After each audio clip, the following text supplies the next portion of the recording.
We Geek podcast on the N.FM, and today is Wednesday, November 25th, 2015. We are exactly 1 month from Christmas. I'm excited. But again, my name's Adam. I'm joined by my good friend Logan. Hello. What up? And man, how have you been? Been good. Been good. Good week. Good Yeah. week. Playing some video games, I hope. Playing a lot. I grabbed Halo 5 from Redbox, so I powered through that over the last couple days. Nice, nice. I can't wait to get into that. Yeah. And that might be a teaser of what's coming up. Oh yeah, that sure would be. Yeah, I got a hell of a deal this weekend, but I'll get into all that later. We've got a lot to talk about. I'm glad you've had a good few weeks. I have too. I've been completely slammed, and when you get a new toy, you kind of put a little off a lot of other things. Right, but it was a good week to put things off because there wasn't a lot out, there wasn't a lot of TV shows this week that normally would have been there, unfortunately. We didn't get Flash, I don't believe. Was there Flash tonight? No, they took this week off. Oh, okay. That's right, and there wasn't an Arrow, but we have last week's Arrow to talk about, so that's cool. I don't think there was a Agents of S.H.I.E.L.D. either, was there? It would have been there should have been one, but it would have been like just right. It would have been like a few hours ago from when we're recording this. So. Gotcha. I think it was smart because Jessica Jones just dropped, and I'm sure we're going to talk all about that. I'm sure you've powered through it already. Nope. Oh, you haven't? I've seen 3. I think. Oh man. I want to see. We could do that as a one-off, maybe. Let's do that because that's what I was just doing right before the recording. Because I have a ton to talk about for that. So, I guess what I'll do is I'll just give my spoiler-free little quick thing at the end, about it, and then we should probably do it one-off and just dive into it like we did Daredevil and everything else. Did we do one for Daredevil? I forget. I don't think we did. We should. I think we should continue moving forward doing like little one-offs on these because they're just nailing them. They're knocking it out of the park. I guess I'm spoiling it, but you should go see it, anyone listening. But yeah, I definitely loved it. So that's what I've been doing this week. I've been doing that. I've been playing some video games, some new games that I got, and just, enjoying life. So, but yeah, let's get into it, I guess. Have you seen any new movies or anything like that? No, nothing that comes to mind. Yeah, me either. I mean, there is one out in the theater that I want to see. It's that The Night Before. Yeah, that looks good. Yeah. I just hear nothing but good things, and I'm pretty sure it's out already. So I think it might have been or today, Wednesday, because I know this week like everything comes out on Wednesday. Okay, yeah. I definitely want to see that sometime over the holiday break. Thankfully, I'm off during the holidays. I hope if you're listening, you are too, and you get to spend it with your family and whatnot. But that's probably one thing I'm going to go do because that movie just looks hilarious, and I can't think of the last movie where I saw a trailer and I was like, this looks really funny. Maybe it was This Is the End, or I can't think of a good, really solid where I'm like, that looks hilarious, and I want to see it. Yeah. So I'm definitely going to be seeing that at some point. So you'll be hearing that next week. You'll hear, what I think about it. But yeah, dude, I haven't seen really any movies recently. Not even like things that I've seen on Netflix or whatever that I've never seen before. So, but yeah, I mean, let's get into some movie news. You want to take the first one here? Yeah, sure. Why not? 'Cause the hits just keep on coming with this. Right. Excuse me. I'll work on the speaking part as we go here. Alexandra Daddario, who was in San Andreas, is going to be co-starring with The Rock again in the upcoming Baywatch remake. Oh wow. She's playing, for anybody that was a fan. She's playing Summer, who was originally played by Nicole Eggert, or Eggert, depending. But it's interesting to see that they are reusing some of the characters. Okay. Like it's or at least the character names, so you can look and you say, oh yeah, that was that, or it's not a total. She was from the first season of True Detective. Was she? Okay. She was in a very, amazing scene in the first season of True Detective that involved handcuffs. Was Yes, that if you've ever seen the show, you know what I'm talking about. It's that pretty was memorable. yeah, that was early on in the season, right? Right, Yeah, yeah. I remember what you're talking about. Yes, I knew I recognized her, but yeah. Yeah, she's good. She's a good actress. Excellent.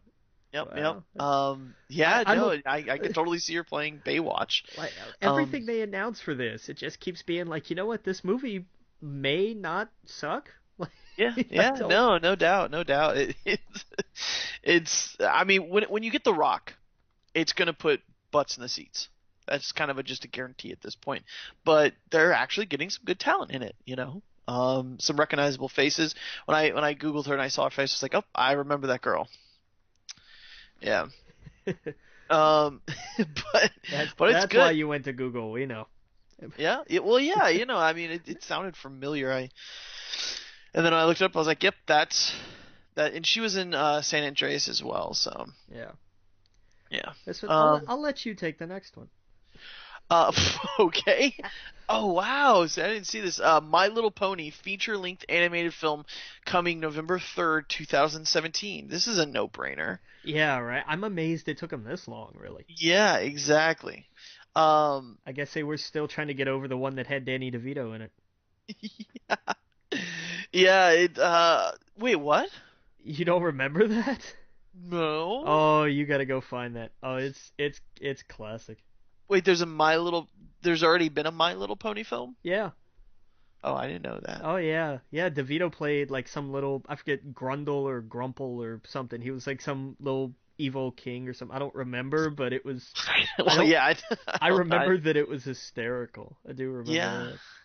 I don't know. I mean, I've never. I know what My Little Pony is, but I've never seen a movie or anything like that. So I didn't know Danny DeVito starred in it. Yeah. Oh yeah. Oh, you got to go find that just because. Oh, that's funny.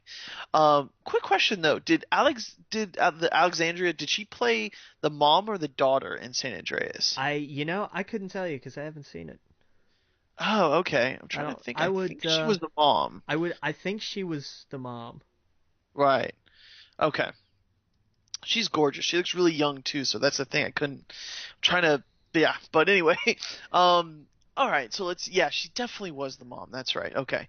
Um, the next bit of news. Now You See Me Too. First trailer for sequel release. Did you see the trailer for this? Like 12 times.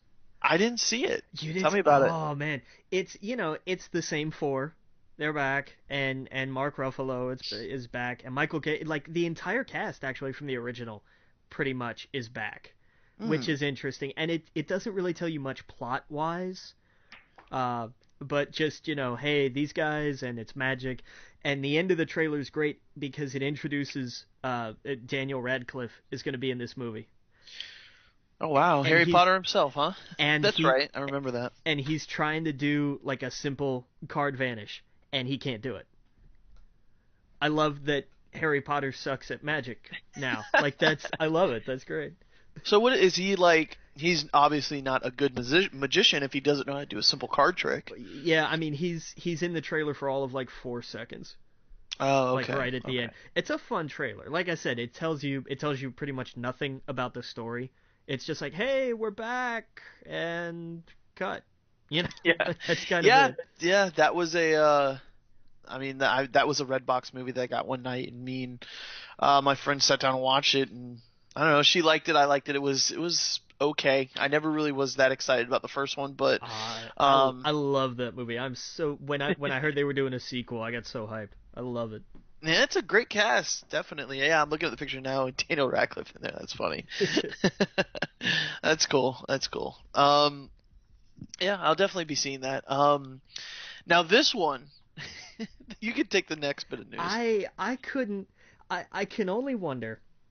Back in 2001, they made a film called How High, and some people remember it, some people don't, and some people don't remember it for other reasons. But Redman was giving an interview, and he said, "Oh yeah, they're writing right now. They're working on How High too." Right. And I'm thinking, how high do you have to be to think that this movie needs a sequel? Right. Yeah. I mean, it could it be like Friday? Could they make it into that kind of series No, where no? I mean, no, I think it could. I don't, because we've already had it. Like I mean we've also got, maybe to jump ahead just a little bit here, but we also got the trailer for the next Barbershop movie. Right. Yeah. I mean, well, you know what I want? What do you want? Honestly, I want a Half Baked 2 with Dave Chappelle returning. I'll That I'll would I'll go to that. I'll that go would to that for kill, sure. dude. That would put butts in the seat if they did Half Baked 2. Yeah, man, absolutely. Dave Chappelle, Jim Brewer, put them right back in it. Um, oh, I would love to have that. Like that's a classic. Like we could quote that all day long. The whole scene where he quits his job. Oh my god. How many times have we heard someone say those exact lines? It's great. Yeah, and, the diabetic horse and everything. It's perfect. It's such a good film. Um, and Dave Chappelle still got it. I saw one of his stand-ups recently. I think it was like a bootleg where someone was recording it or whatever, but it was hysterical. It was absolutely hysterical. He was holding no punches, talking, just about everything in the news and whatnot. Yeah. And it's exactly what you would imagine. Like he hasn't, missed a beat. So, but yeah. So How High 2? Yeah. When I heard that, I was like, well, okay. Why not? What the hell?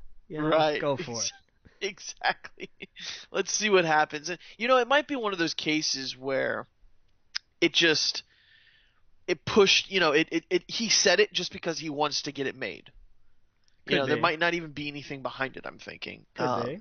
Just to be like someone's writing it, you know what I mean? Someone's clearly probably writing it, but he's mentioning it so like, oh, now it's in the news. Now studios are talking about it. Now people are talking about it, and I don't know. So I thought it was cool.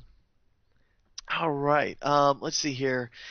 Wow, this was crazy. This next bit of news. Yeah. Star Wars: The Force Awakens makes 50 million in advance ticket sales. That thing has already made more than like most of the movies that have come out this year. That is And insane. it's not even out yet. That's all for like probably the first night, right? Like, I mean, that's mostly probably first night. I'm thinking. Well, first, like opening weekend pre-order. Right. Like there'll be, I know like all of the openings are sold out. Like open Right. like 8 o'clock, midnight, and probably like all the Friday are Yeah. are I am sure completely sold out. Hmm. But and I know some theaters having to add shows. They're bumping movies out of theaters so that they can have more space. Right. I mean, it's crazy. It's insane. They I mean, they said they were projecting what 170 million opening weekend. yeah. I think that's low. I think it I do breaks too. 200 easy. Yeah, I think this is gonna break all the records. I really don't think there's gonna be one that it doesn't touch. Yeah, it's gonna be insane. I know we're gonna go see it. Everyone that I know is a Star Wars fan is gonna be there day one. I've listened to a few podcasts of like actual reviewers where they get they get tickets to see special screenings and they still can't, and they're like, well, we need to do it for our website. How are we gonna do this? And they're like talking about it on air, and I'm like, oh my god, it's that crazy. But we're gonna take a break. Again, you're listening to We Geek Podcast on the N.FM. We'll see you in a minute. Welcome back to We Geek Podcast on the N.FM, and we were just talking about Star Wars Force Awakens makes 50 million advance ticket sales. I saw this image going around. I don't know if you saw it, where this kid bought out an entire theater to see the movie with him and his friends. You know what? I wouldn't be surprised. Right, and first I'm like, that is such a dick move. Like, how many people in his hometown were, huge Star Wars fans, wanted to go see the film, opening night, and now they can't. Because this kid bought all the tickets because he just wants to show how much money he has. I thought it was kind of a Scrooge thing to do. Yeah. To steal that away. I get you want to see the movie opening night, see it the next weekend or the weekend after that, like that. But then I took a step back because I realized he did get it for a few days later. It was an opening night. Ah. So that's okay. That's fine. All the hardcore fans are going to be seeing it. That's the day that mom and dad are like, "Hey, did you hear that Wars movies is out with the Treks and the Star Wars and the Chewbaccas?" That's those people that are going to go see it. The opening day. I kind of have to disagree with you, No, but my mom's going with me to the 8 p.m. Thursday night IMAX 3D down in Charlotte. I mean like no. She probably likes Star Wars. I mean the people who just are casual fans. Yeah, fair enough. Fair enough. Right. Like the ones that are just like, oh, I hear that's a thing. It's coming back. I'm excited. Not the ones that are like, oh my God. So what do you think about Kylo? Wow, my mind just went blank. What's your stance on Kylo Ren's lightsaber? Kylo Ren, yeah, I called him Rilo Ken. What the fuck? Yeah, no, yeah, exactly. That like, what's your theory about him? And do you think so and so is gonna die? Not those people. I'm talking about the people that are just like, hey, I see the commercials a lot, and it's all over everything I buy. My grandma bought a coffee creamer. I went over to her house to cook for her the other day, and she had a Boba Fett coffee creamer at her house. Nice. I was like, did you get this? Like she's like, yeah, I saw they had Star Wars ones, and I thought it'd be cute. And I was like, wow, that's awesome. But yeah, it's all over everything. You can't go anywhere without seeing Star Wars So these days. it was a Mocha Fett, was it? Yeah, there you go, pretty much. Yeah, dude, it's over everything. Like you can't. There's a K Jewelers promotion. I don't know if you've seen that commercial. It's funny you say that, and I don't even think I can say anything on the air. But I know someone who called me and asked me, let's just say it's a family member, called me and asked me, which side would she like, the dark or the light, for that? And I was like, are you kidding me? They're like, yeah, she asked for it. And I was like, wow, okay. So I went into detail, like, with the K Jewelers person, like, all right, this and that and this and that and that. And so, I just, yeah, no joke. That, like, that is something that people want. Even someone in my family was like, I want that. And so, their significant other called me and was like, which one would she want, on her wrist? So I thought it was so cool. I was like, that is awesome, and there's, so it's on everything you do, everything you touch is Star Wars. And I love it. I'm embracing it. I'm not one of those that are going to try and fight that or, try and be negative about it, because it's a franchise that I love. So I'm all for it, unless they did the films wrong. You know what I mean? If they did, I don't think this is episode 1 all over again, because it's all the same kind of marketing. It's all the same kind of push. It's all the same kind of merchandising, but episode 1 sucked. Yeah. That's the problem. If this, episode 7 knocks it out of the park, who cares if it's all over your coffee creamer? Exactly. You know what I mean? Right. That's awesome. And me and you have always said we don't want things to fail, especially if there's huge fans behind them. You know what I mean? Totally. I don't want or the way I should put it is we don't want it to suck, because there are some things that should fail because they are bad, and it's weird that a lot of people are into them. But we don't want something to be bad. Does that make sense? Like if we hear that a series is coming out and it's not our thing, you know what I mean? But if we went and saw it, we'd want it to be good. We'd want to go, oh, hey, I would never see that film franchise. If they made some new teen romantic novel, whatever movies, we don't want it to suck. We want it to actually be good. Yeah. So same thing goes for this. We don't want it to suck. And so if it did, then holy crap, that would be horrible. But yeah, okay, yeah, sorry. We gotta move on from Star Wars. This was cool. War of the Planet of the Apes, contest announced during The Walking Dead, winner to play Ape in Caesar's army. Yeah. I thought that was cool. I saw this and oh man, he looks so cool and all that, what do you call it? The motion capture stuff. Yeah, the motion capture stuff. Yeah, dude. And like I saw the humans, they showed like quick little behind the scenes things, and the humans have like assault rifles, and like it looks like a war. Yeah, well, it's there's still a military at this point of some sort, I'd imagine. Well, no, see, I didn't think that. When the last movie, it seemed like humankind was almost done. That they had it was almost like Fallout situation where it was like bare bones. They had maybe an arsenal that was small, and that's it. This looked more like humankind was getting his act together, and that they were, maybe be having an actual tactical army, not a bunch of, people trying to survive grabbing a rifle. You know what I mean? True. Yeah. Yeah, this looked a little bit more like, oh, Caesar's going to have his back up against the wall in this. You know. Interesting. Should be good. Yeah. Of course, we're going to be rooting for them, for the apes the whole time. So, at least I am. I mean, the whole last two movies, I'm just like, nope, these humans are evil, they're bad, But yeah. Take the next bit of news here. Yeah, this was neat news. Gal Gadot, because I don't think it's Gadot, I think it's Gadot, posted a picture of her in Wonder Woman costume, but in like a cloak. You could see she had the tiara on and everything, but it was just a way of saying, hey, the movie has begun. We are making this movie now. So it's like, okay, cool. That's neat stuff. Oh yeah. I thought it looked like a cool picture. It looked like a National Geographic picture or something. It's I've got to believe there was a little inspiration there. Right. Yeah. It looked like she was trying to get me to help. I don't know, a country overseas or something like that. That's what. Did you get that vibe from it, or am I completely off base? I got the total opposite vibe. Really? Yeah. The vibe I got was like, hey, I am a badass. Well, yeah. I mean, it just. How do I put this? It didn't look like she was in America. I guess I got the vibe of like, I'm overseas. I have a cloak on. That vibe I got. Like, it felt like she was on Themyscira. Right. That's what I. Yeah. For some reason my mind goes to like a National Geographic picture. Where I don't know the one that I'm thinking of, but there's one where a woman has a cloak on. It's what is it? She's beautiful. I just can't think of the name. Yeah. I know the one you're thinking. I know exactly the one you're thinking of.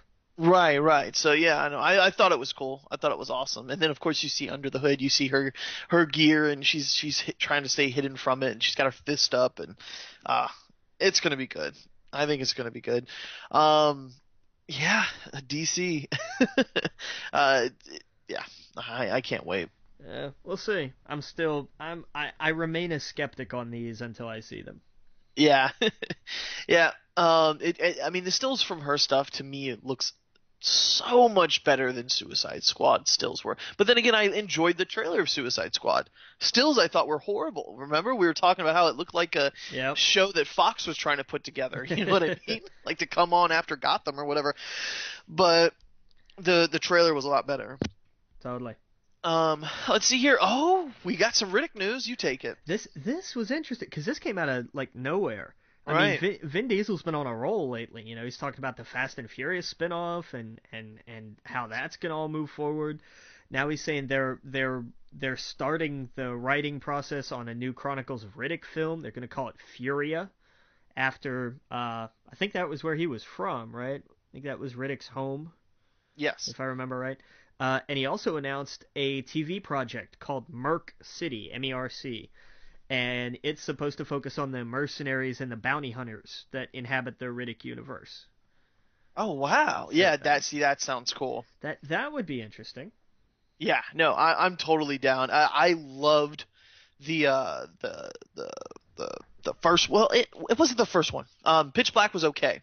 The second one, it was the Chronicles of Riddick, right? Yes. Yeah, that blew me away. I was like, yes, because I wasn't that big of a fan of him in the Fast and Furious films at that time, because there was only the first two out, I believe. I wasn't that big of a fan of it, but when I saw Chronicles of Riddick, I think it's the geek side of me that was like, oh wow, like, okay, he can be a great, action hero or whatever in a kind of film that I enjoy. Where the first Fast and Furious, I liked a lot of the one-liners because they were goofy or whatever. I wasn't on board with it yet, if that makes sense. I wasn't on board. I saw it as kind of a joke. And then, of course, Fast and Furious 3, I was all in. I'm like, all right, I'm going to have fun. I'm going to put my, mind away for a minute and enjoy it.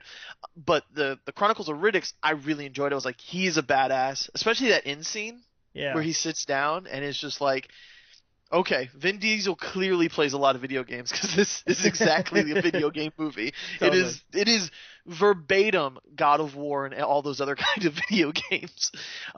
So you know what though? I never saw the sequel to that. On the one they did a couple of years ago. Right, I never saw the sequel to that. It So was it I, was it was interesting. You should check it out. yeah, I heard it was a step back from the like epic big action film. It was more of a It was you know, contained, big time. contained Yeah. back on a planet, and it probably had a lot to do with the budget and everything else. But yeah, I'll check that out. It was Um, kind of a haunted house film in a sense. oh, Like okay, they were stuck in a location. Like it wasn't all enclosed, but it was a very defined bit of land. okay, okay. Yeah, no, I definitely will check that out. Um, uh, this next wait, you take the next one too. I love I didn't this. see this. You didn't see this? No, no. Nickelodeon, in a bid to continue to win all of us back and become relevant again, is doing a TV movie, an animated TV movie that will continue on Hey Arnold. It's going to pick up where the series ended, and it's going to answer, like, we never found out what happened to Arnold's parents, and there's probably a couple other questions in there that need answered. Oh, that's awesome. But I think it's great, and That's awesome. I can't wait.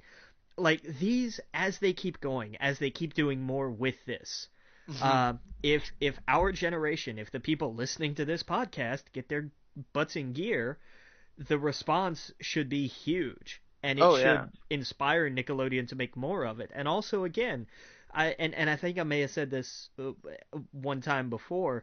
This is their way of saying, hey, you know what? You guys love this stuff, so we're gonna give it to you.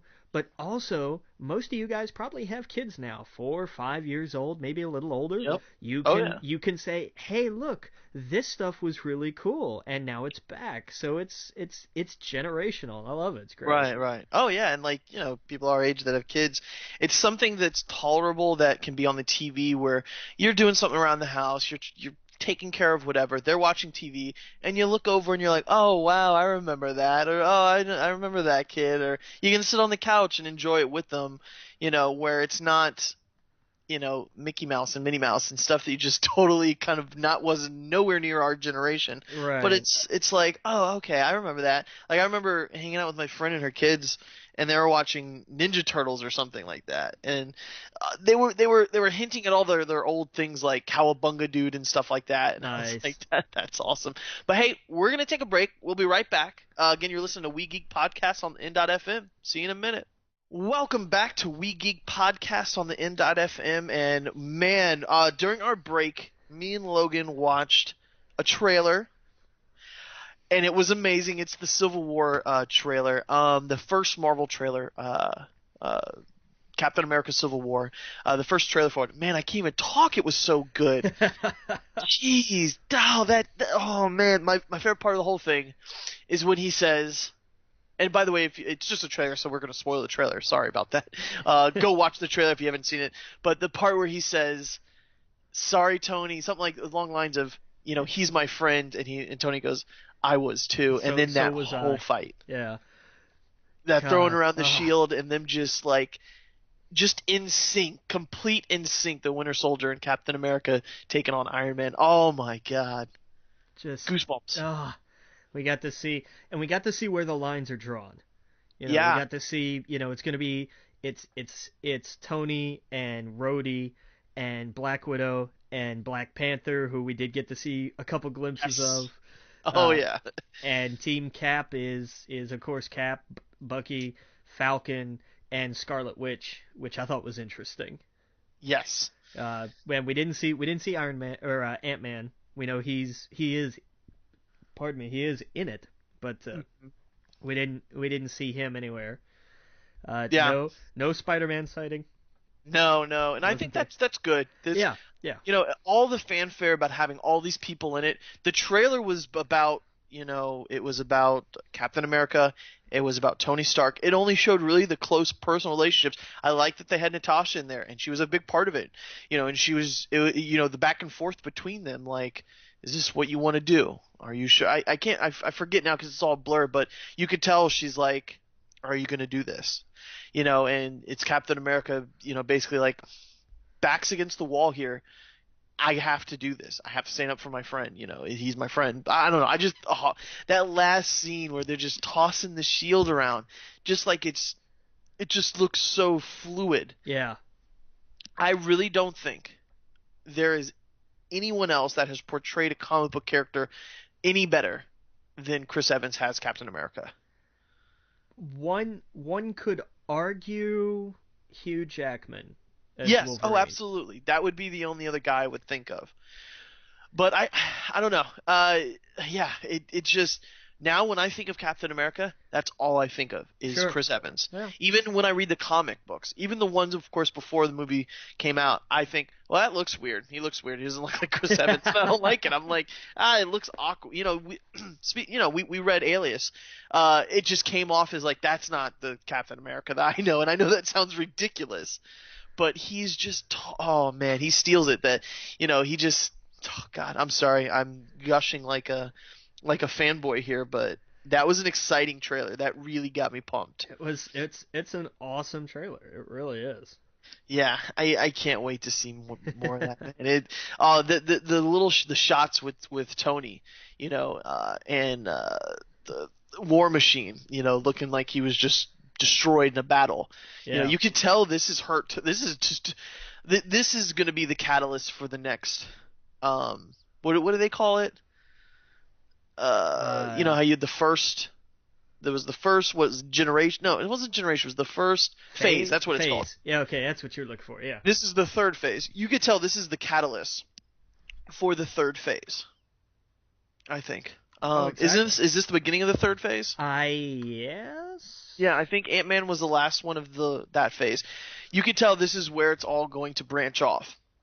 I think at least. Oh God, that was so good. Maybe we'll watch it on our next break again. But I just might.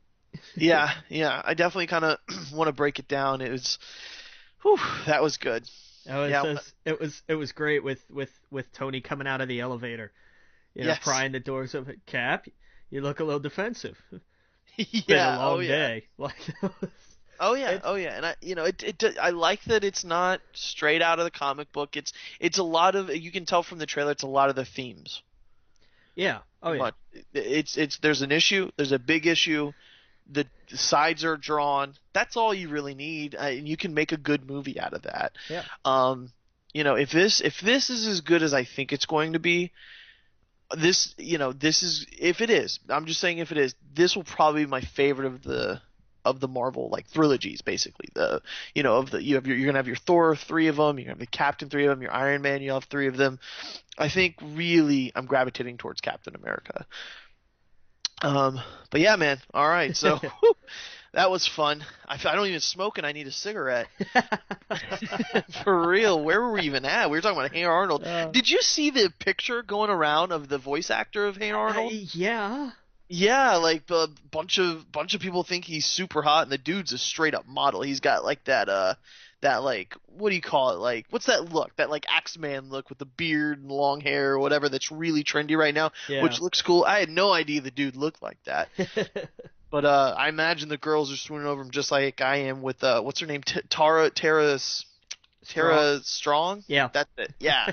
She's gorgeous, you know what I mean? So, yeah, I thought that was cool. Yeah, they showed like a bunch of pictures of the voice actors, and they're all attractive. So, this is definitely your side of the thing, because you're all into the voice actors. Yeah. Like, probably already knew what they look like.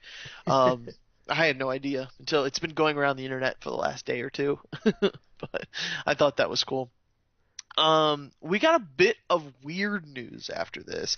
The Mummy, Tom Cruise reportedly in talks to star in the Alex Kurtzman helmed remake. Yeah, because the whole idea behind The Mummy was, you know, hey, this can be kind of a low budget thing, and we'll grab somebody, you know, Brendan Fraser wasn't like really high up on the salary cap, so, you know, we'll get somebody like him and build a star out of it, you know, make it a thing like that so we can turn a profit. So who do we get to star in it? Tom Cruise. What? Right. What? I don't know, man. I don't know. He's still a big get though, right? Yeah, but I mean, why? Like he's already screwing up the Jack Reacher franchise. Why does he have to jump over to a monster classic? Why? Yeah, I mean, I don't know. And the next one's going to be all tied in, right? Like I it's going to be a shared universe. That's what they're going after, right? that's what they're working toward. Yeah, I don't know when they're gonna start with that, but I know it's also gonna be set modern day too. Like Yeah. it's not gonna be a period piece or anything. Well, that's cool. That's cool. Yeah, I mean, I believe I heard that it was going to be like a shared universe, and I think that's dope. That's a cool idea. All the film franchises are doing it. Why not? Dude, I want a little bit of Mummy and my Frankenstein and my Wolfman and have like a big threat. You know what I mean? The Marvel Comics has tried to kind of do that a little bit, right? Did they I have the rights to those characters, or am I remembering something wrong? DC had a what was it? Agents of Shade, which was Right. Frankenstein, and like he tried to pull. I think that may be where you were thinking of. Oh, okay. Because I think the current it was Miss wasn't it Miss Deadpool Oh, and and her the Howling Howling Commandos? Commandos, yeah, the Battle Worlds thing, yeah. Right, and they were monsters of some sort. I thought It was yeah, like it wasn't exactly them, but it wasn't Universal, right? yeah, Yeah, it was in the same vein. Yeah, that's right. right. And that's cool. That's cool. You know, uh, yeah, oh yeah, I'm looking at them now. It was like a Frankenstein. It was We did Invisible Wolfman. Man, we had a couple Right. others, yeah. Yeah.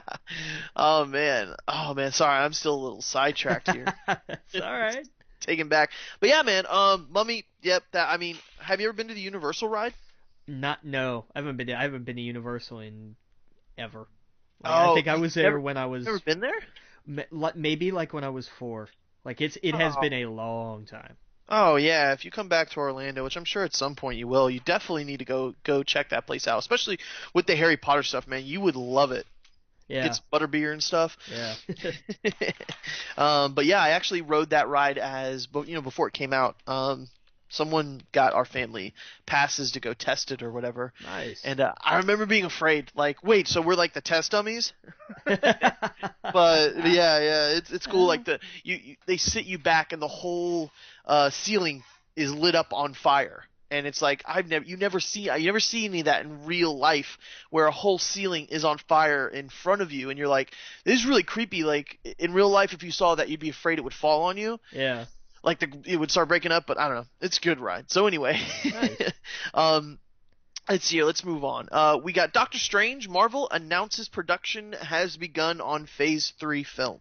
Yeah, that and they kind of confirmed every casting rumor. Right, Uh, right, exactly. Yeah, we I had thought that was cool.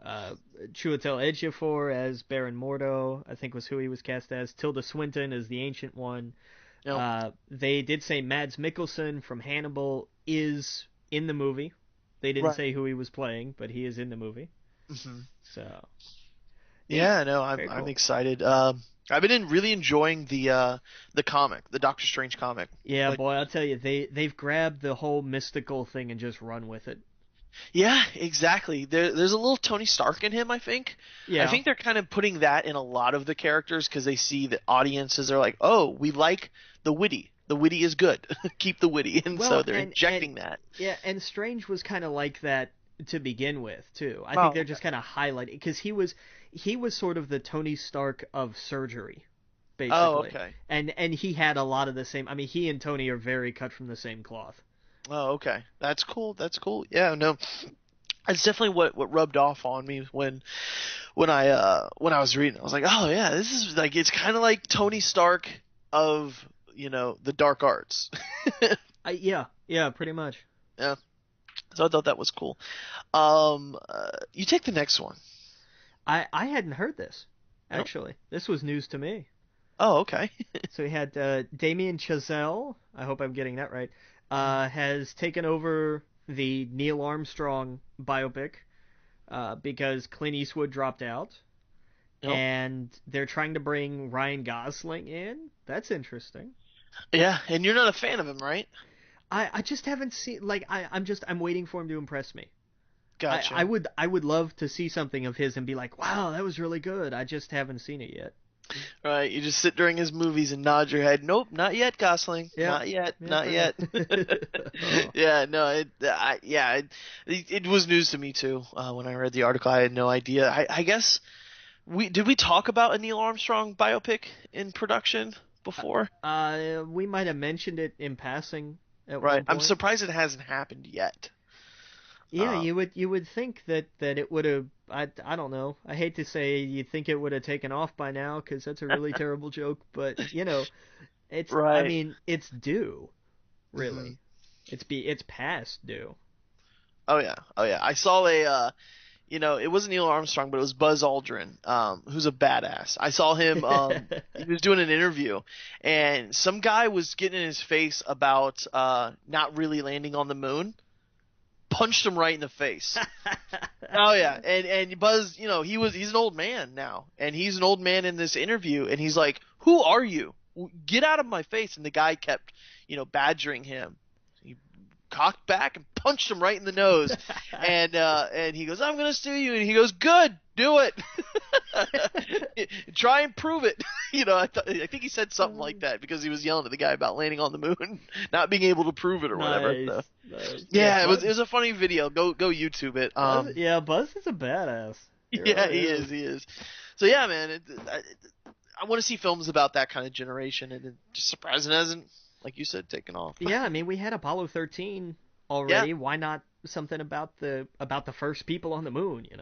yeah, oh yeah, oh yeah. It'd be a very patriotic film. I think people would absolutely go to the theaters and watch that.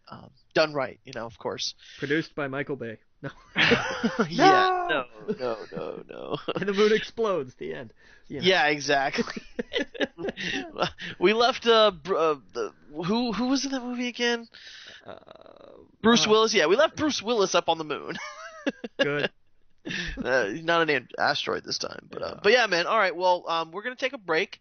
Again, you're listening to the We Geek podcast on the N.FM. See you in a minute. Welcome back to We Geek podcast on the N.FM, and a trailer did not just drop during that break, so Ah, damn. yeah. But we got some more information. One of them was kind of tied to what we were talking about earlier with Monster News. Apparently, the studio, I guess Universal, really wants Angelina Jolie to be in Bride of Frankenstein. And Really? they've publicly been saying that they're trying to court her and Brad Pitt. So I could see that. Why not? I guess because their last movie did so well. Yeah. Well, yeah. I heard it bombed, right? Yeah, big time. Yeah. Yeah, no, yeah, I don't know much about it, but yeah, I heard it didn't do too good. Yeah, well, you win some, you lose some. Right, right. But yeah, we got some. Did you see this alien news? Yeah. It was interesting. The idea that Blomkamp's Alien 5, who was it? Michael Biehn said that the idea was to feature a grown-up Newt. Yeah. Oh Yeah, yeah, yeah. Yeah. I mean, she was from Aliens, right? right, She was the kid. right. Oh yeah. Oh yeah. Oh yeah. Yeah. No. I mean, okay. I mean, what does that mean though? Like It so it means everybody involved with this movie really also thinks that it should be made instead of a Prometheus sequel. yeah. That's why they keep talking about it. Like, stop putting us on indefinite hold to make this piece of crap that nobody wants. Right. I'm, Right. I'm sorry. I'm sorry, Mr. Scott, but like nobody cares. Nobody wants Prometheus 2, no matter what you title it. Nobody Yeah. wants No. it. Go away. No. I hear you. I hear you, man. Did you see this other one that I thought was interesting? Fox has finally admitted it does not want to make another Fantastic Four sequel. Well, yeah, because At least anytime soon. yeah, they didn't do it really publicly. They just kind of dropped it off the schedule, didn't they? Yep, it's okay. We're taking that off the list. Uh, Yeah, man, we got teased. I really want to wake up one day and I read the news and it says Fox sells rights back to, or yeah, sells rights to Marvel and Disney. Do a trade, do something, I hopefully what we saw earlier was smoke, for fire. That it was, we're playing with you, we're trying to play nice, we're giving you what you want with the Fox and the X-Men and stuff. let's make a deal here. Hopefully that's what that was. You gotta think somewhere behind the scenes those conversations are happening. Hopefully it starts soon because Yeah.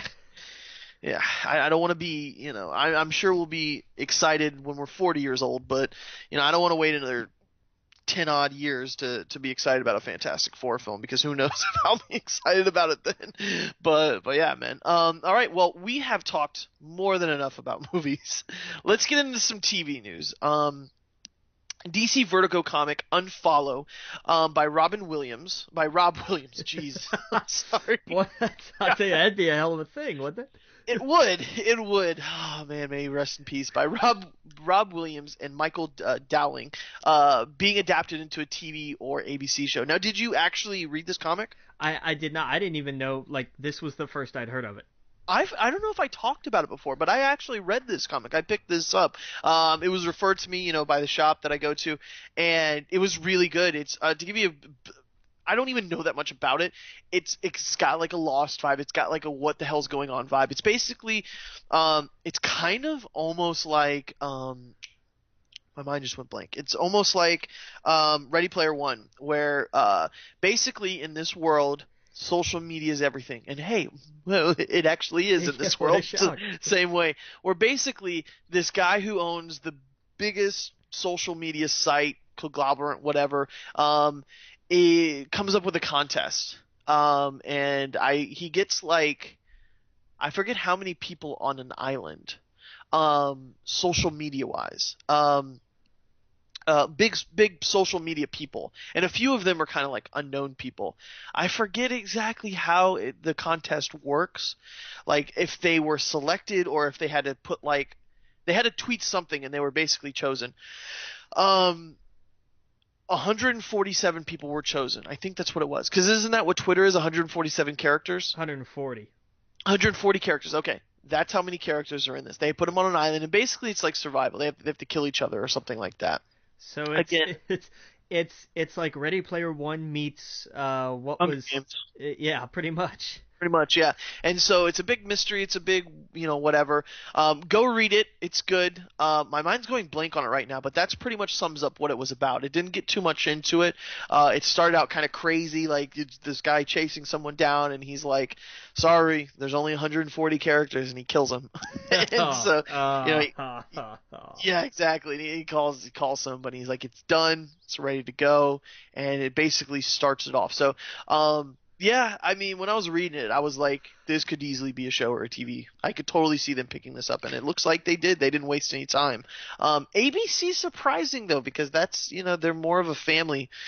That I would see this I could see this maybe on TNT or something like that, or Well, and let's mull over the fact that ABC is developing a TV show based on a DC comic.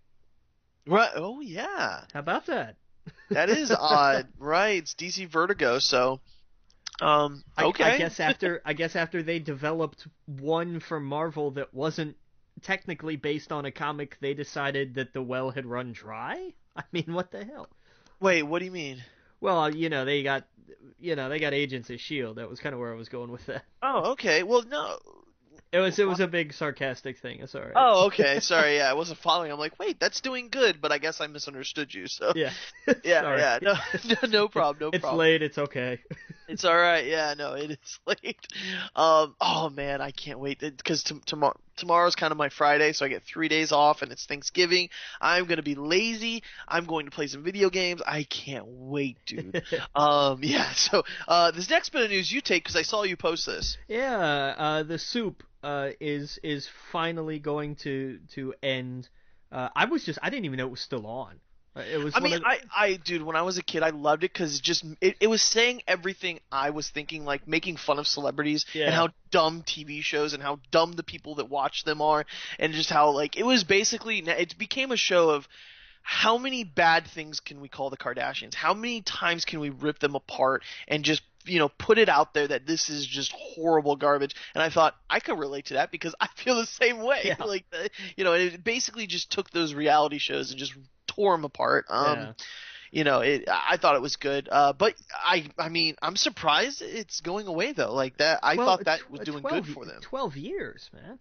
I mean, and Yeah, that's just Joel McHale's run. It was on a couple of different times over like 3 or 4 years before that. well, that's what I mean. Like, I thought that, you know, they would just pass it on to someone else. You know what I mean? Yeah, but after a while, the show, I mean, it kind of became his deal, you know. Right. I don't know. Like, and the other thing is, there's so much else out there now that takes up the same space, Oh yeah, you there's know. been so many different kind of shows that have taken that and run with it. I mean, Tosh.0 is pretty much soup but for the internet. Yeah. Yeah, he's just taking YouTube videos and breaking them apart. Where he's taking TV shows and reality show clips and breaking them apart. And I mean, Joel McHale's gotten pretty big in the last few years. He had his own, he had Community. I know you don't like, but it had its own following. He's now on X-Files. He's been in a few movies.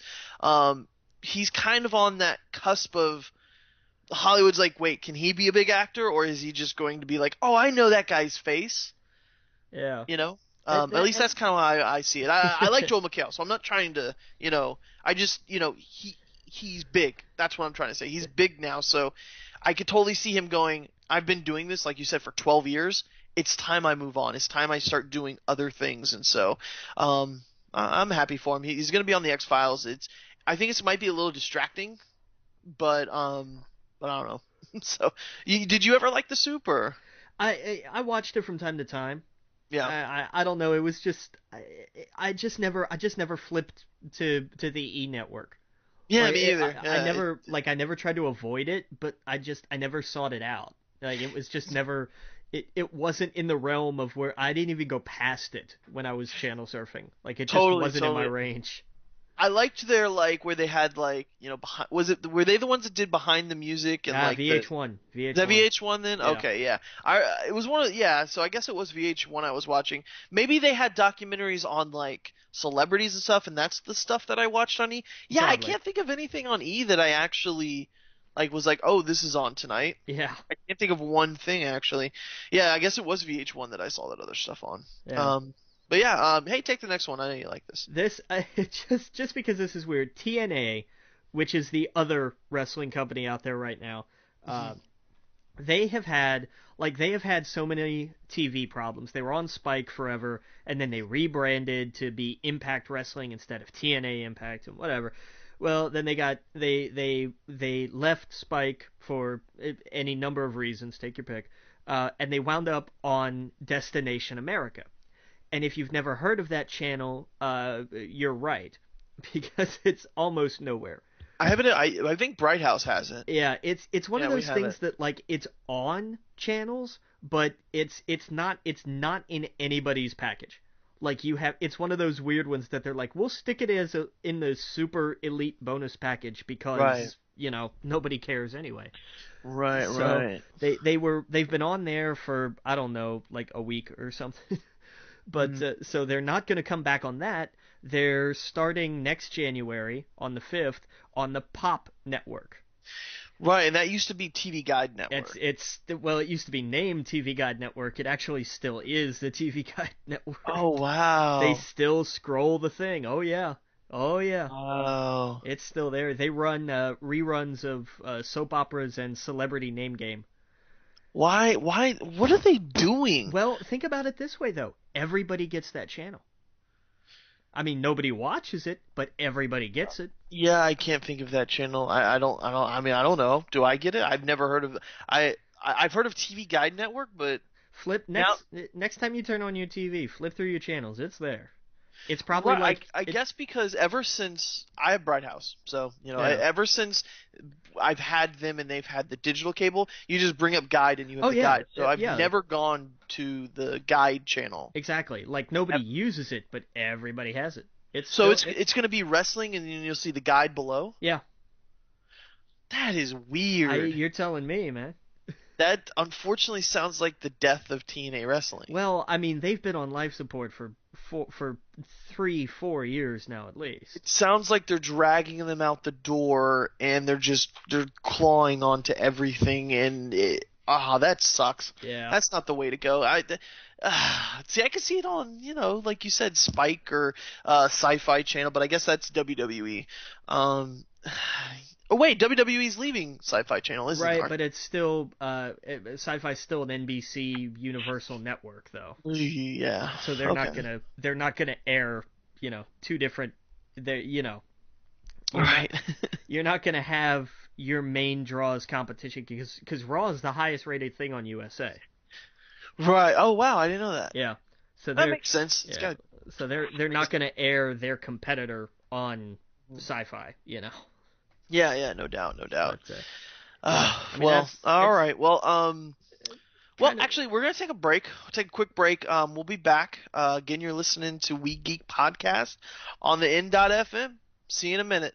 Welcome back to We Geek Podcast on the N.FM, and we got a lot more news to talk about. I want to kind of jump around to something that I knew you got excited about this week. okay. TV news. I want you to take it. It has to do with someone we love that is going to be in a series that you were wanting to come back. It was something we talked about last week. Yes. You take it. Yes. The as part of the continued reveals for the crowdfunding efforts for Mystery Science Theater 3000, which has met its goal, its minimum goal, but they're still, that means they'll make 3 episodes. They want to make 12, so they need some more, and they break it down. One of the big things they did was they answered the question, how is all this money getting spent? Go check it out. It's awesome. Go to Kickstarter, look it up. It's awesome. They have announced the new the voices for Crow T. Robot and Tom Servo will be a couple of comedians that I've never heard of, Hampton Yount and Baron Vaughn, respectively, voicing Crow and Tom. They have a new host because Joel is not going to host it. He's passing the torch to Jonah Ray from the Nerdist podcast and Jonah Radio. And they have cast the new villain, the Mad, as they call them. The character will be Kinga Forrester, who is the daughter of the first Mad, Dr. Forrester, and will be played by Felicia Day. And that is awesome. Yeah, how awesome is that? That is seriously awesome. Yeah, yeah. This is just keeps getting more and more exciting. Yeah, it shows that they're at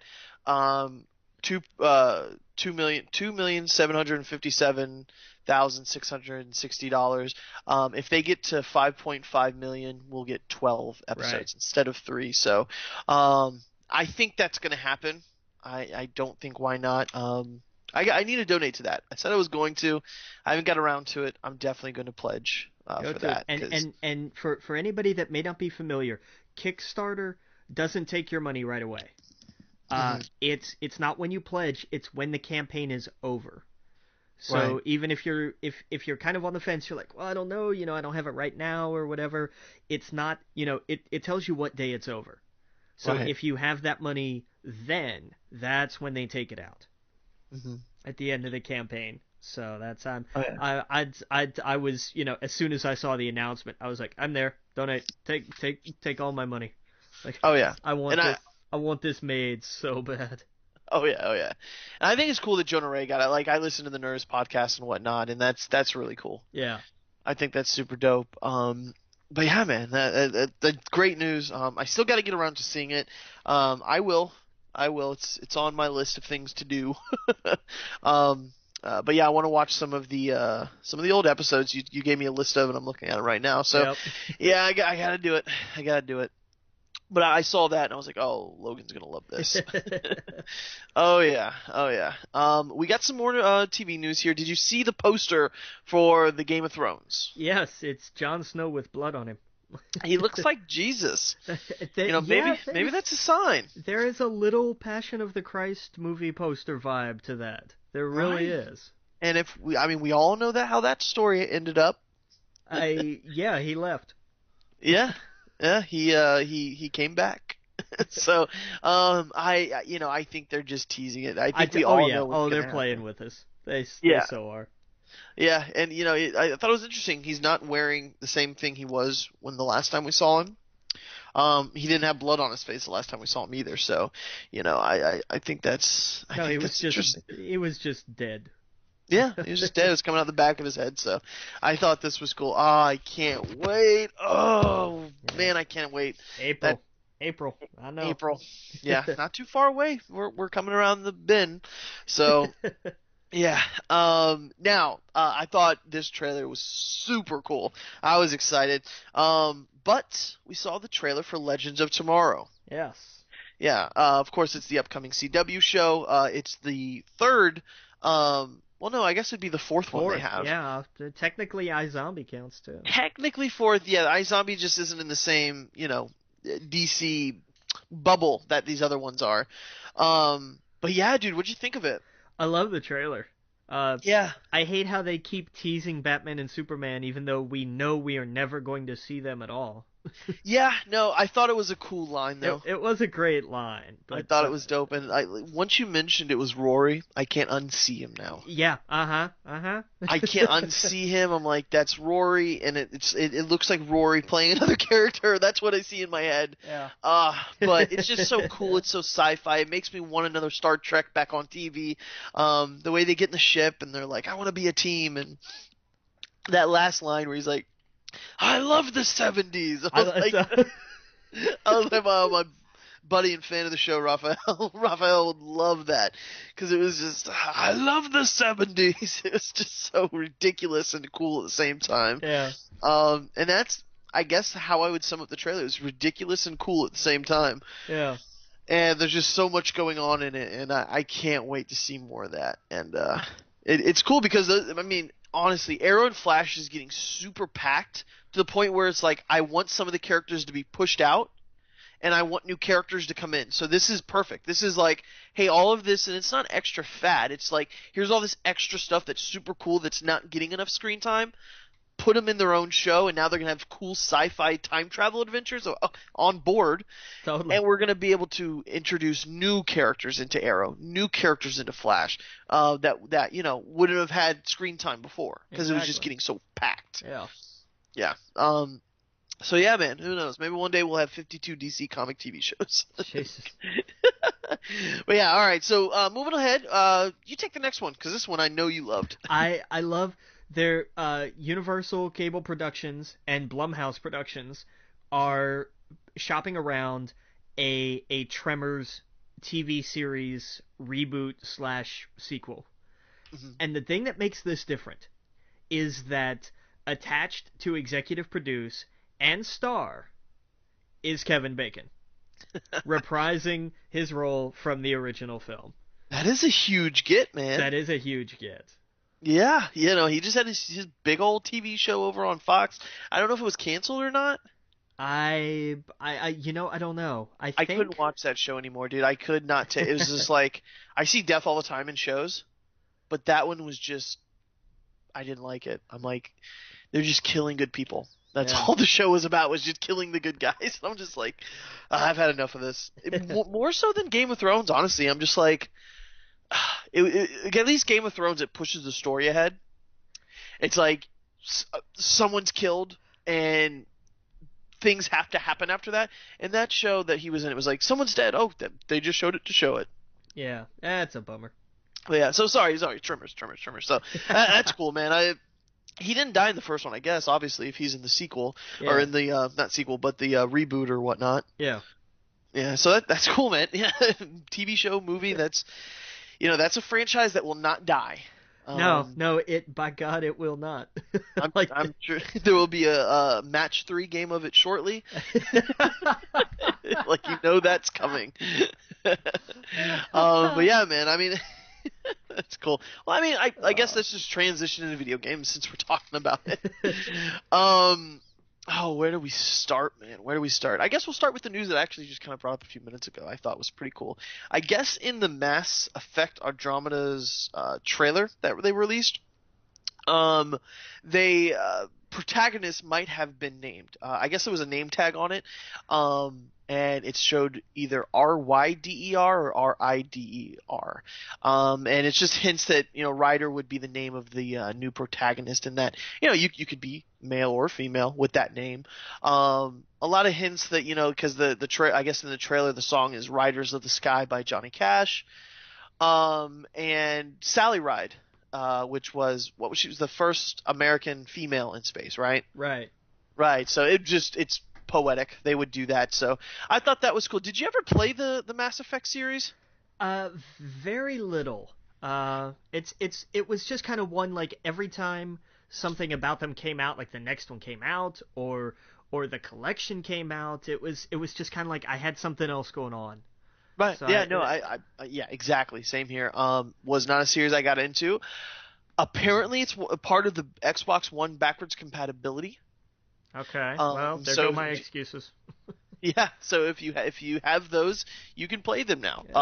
Yeah. If you have an Xbox One. I was just gonna say I don't think the collection's out for PS4, but never mind.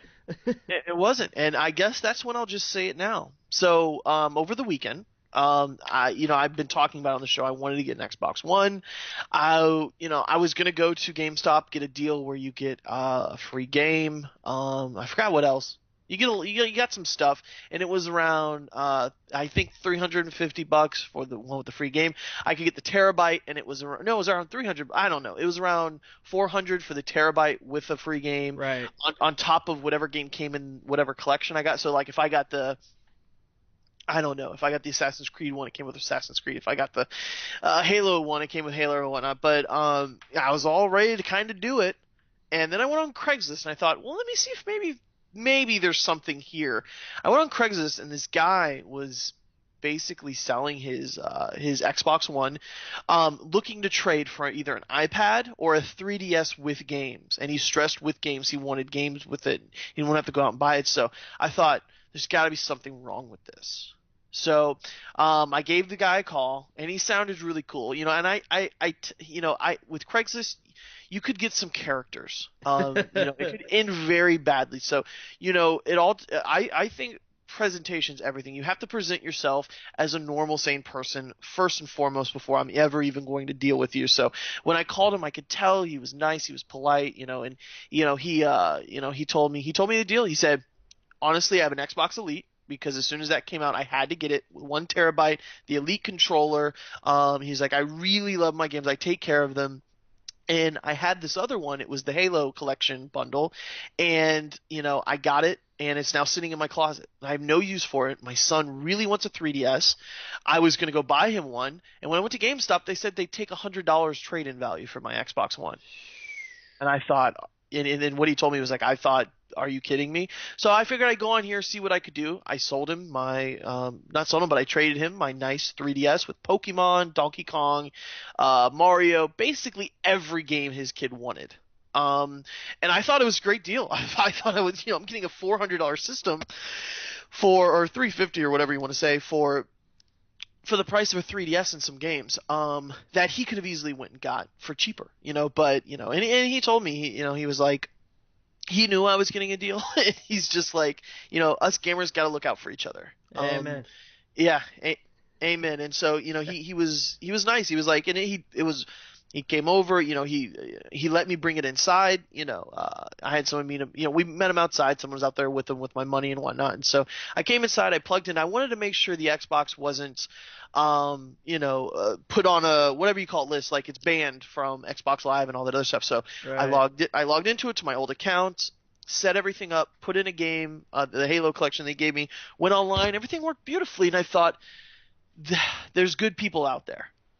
And so we're going to be going to a break in a second, but I just wanted to kind of get that out there that me and you are now both on Xbox. And so this isn't going to be just because we've only been talking about what we play, and we play PlayStation. So now we're going to get into the world of Xbox. And I know you are, of course, because you've had it for a few weeks. Now I am too. So now we can both start discussing things like Tomb Raider and Gears of War and all this other stuff. And that was the other thing. I went onto a forum and someone gave me a code for Gears of War Ultimate Collection or whatever. And now I have that as well. So like, oh man, the community's super nice, and super welcoming, and I love it. But we gotta go. We gotta go to break real fast, but we'll get back. We'll talk all about video games and whatever you want to talk about. Again, you're listening to We Geek Podcast on the N.FM. See you in a minute. Welcome back to We Geek Podcast on the N.FM. And before the break, I told everyone, the news. I got the Xbox One, so yeah, I got that. I got the Halo collection. I have Gears of War. Got Battlefront. And Guess what my buddy got me? Because he told me if I ever got an Xbox, he wanted me to play a certain game with him. And I don't even want to play it, honestly. I'm like, dude, I do not. I've put too many hours in the PlayStation with this game. He's like, come on, I play it on here. We'll get you ready. He got me Destiny. I was gonna say. Yeah, here we go. So, I can't complain. So I have it on that. So I'm building up a character on that as well. So it's cool. I mean, the way I see it, it's a fourth character. I'm glad I didn't want to have to buy that because I want to play. I'd rather spend my money on Tomb Raider or something like that, and that's the game that I'm going to be getting in the next few weeks that I want to sink my teeth in. Because I love those kind of games more so than like Fallout and all these other ones that I have. I want to play Tomb Raider.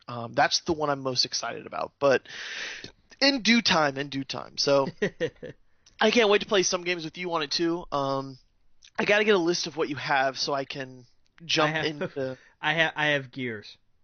Gears, okay, so we can play that together, right? That's pretty much it, yeah.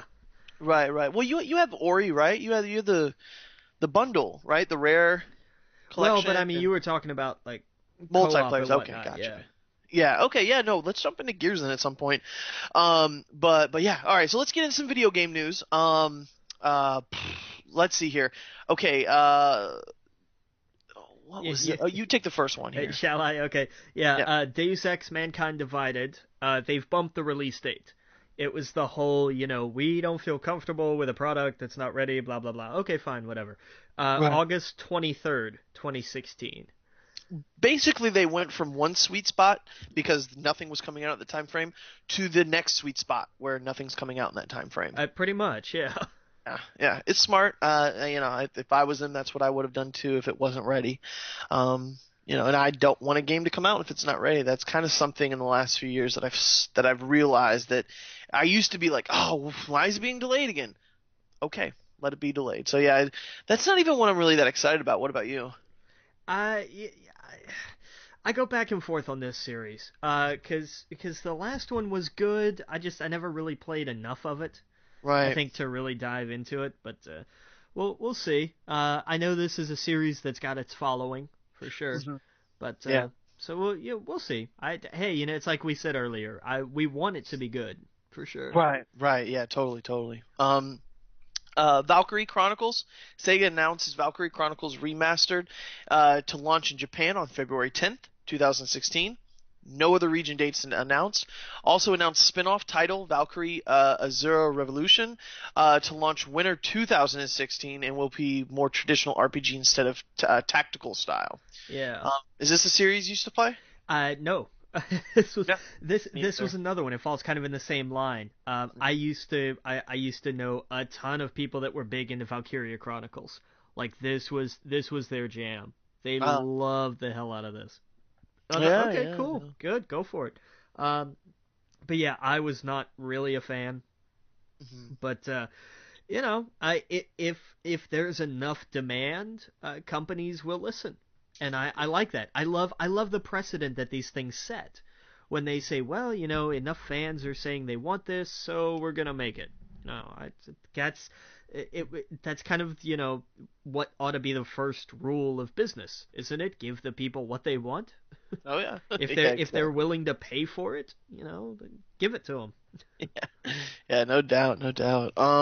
We got Beyond Two Souls HD Remastered now available on the PSN store. Heavy Rain HD coming March 1st, 2016. I bought this earlier today. I haven't had a chance to play it yet, but as soon as I saw it dropped, I was like, mine. Yep. Immediately mine. Yeah, that's how I felt about Super Star Wars. Yep. A Super Nintendo game being released on the PlayStation. I love it. That's crazy. I love it. Yeah, and dude, I'm sure you've played before, but listeners, if you've never played Super Star Wars, it is that old hard game where it is brutal. You know what I mean? It's getting past the first level alone is brutal, let alone later on. So it's definitely one to pick up. Speaking of, we'll actually skip around here and jump to Sony confirms PlayStation 2 emulation coming to PS4, and they did it so quietly. Here's what I think happened. I think that it just slipped.